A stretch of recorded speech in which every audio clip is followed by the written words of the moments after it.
Hello and welcome to another TCC Lunch and Learn.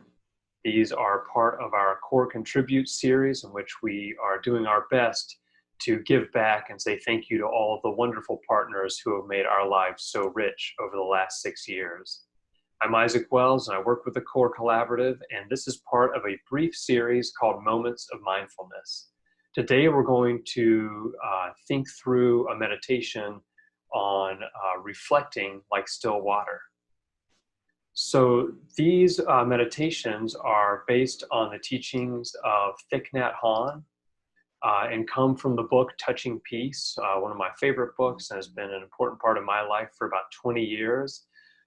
He is a religious leader, but these meditations are not religious in themselves. They're simply meant for us to develop an awareness of ourselves and an awareness of the world around us, and to find ways to better cope with where we find ourselves in the world right now.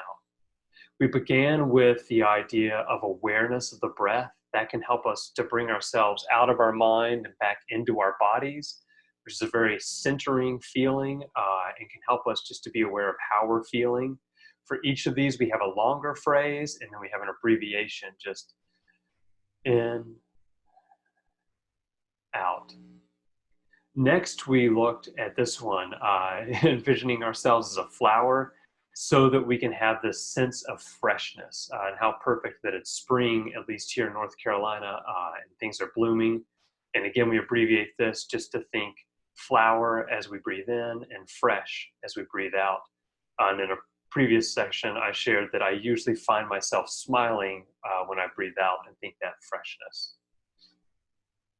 Next, was to have the foundation and to feel as solid as a mountain, especially in times of turmoil and in times of great emotional change. It can be very helpful for us to realize that all mental states are temporary, no matter what, and all things that happen in the world are temporary. Even when they may last a day, a week, a year, or longer, we are like that mountain outlasting the storm. And so it can be very helpful for us to sit solidly in a chair or on the floor or whatever's comfortable, and to think of ourselves as a mountain and solid and outlasting our circumstance. And then finally today, I really want to reflect on water. We know water has intrigued us for thousands of years. It has the ability to very clearly on Earth be solid, liquid, or gas. We figured that out a long time ago. But also it's captured the imagination of artists. I mean, you look at this beautiful photograph and see the way the light is reflected, and you see the background being reflected. But in this instance, it's very much distorted. It's almost like if you've ever been walking somewhere in the dark and you get that feeling, you sense something because you see a shadow, or maybe even you're driving at night, and our minds take those little bits of shapes and turn them quickly into a person or an abstract creature or something that we're nervous we're going to run into, or we're afraid will jump out.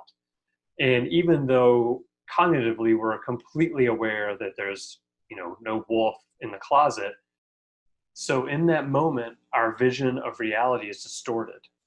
Now this often happens in other ways, in other situations. I know for many of us, when we're in social situations, we are taking in what people are showing us and telling us through our own prejudice or through our own emotion at the time. And so sometimes we hear honest feedback as biting criticism, or maybe we hear a genuine compliment as kind of a backhanded compliment. And it doesn't mean that there aren't times that those are real, but often we perceive them when they're not. I remember being in probably 7th or 8th grade and just having this sense that everyone is watching you and judging you all the time. And of course, nothing else changed in the world, the way people look at you as you walk through the grocery store, you walk onto the field, or whatever you're doing. but my sense of self was changing as I was going through that adolescence. And I think a lot of that can stick with us sometimes.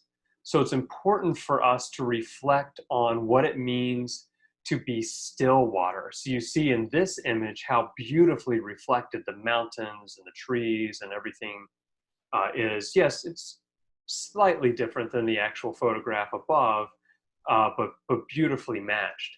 And so our goal here is to take a moment and breathe and really just think about, am I seeing this as it actually is? Am I experiencing what's really happening? And now we have so many people who are dealing with uh, tragedy and stress and new situations and so many things piling on. And each of those impacts the way we see every other thing that can happen. And one thing that can happen is we can be building up these feelings we're not aware of, and then we become unable to receive the truth of the situation because whatever someone's saying or doing is being filtered through this fear we have, or filtered through this kind of frantic need to do more and be better. And so I would like to share these words from Thich Nhat Hanh. Breathing in, I see myself as still water. Breathing out, I reflect things as they are. Especially if you find yourself feeling under attack or feeling that you're now judging what someone's saying, uh, or any of these social situations, whether you're face to face, online, anything, it's powerful to take a moment before we respond and think, what did we actually hear? What did we actually see? What do we actually know? And how accurately am I reflecting this reality in my own mind? And again, this one can be abbreviated to water, I'm thinking as I breathe in, and as I breathe out, reflecting.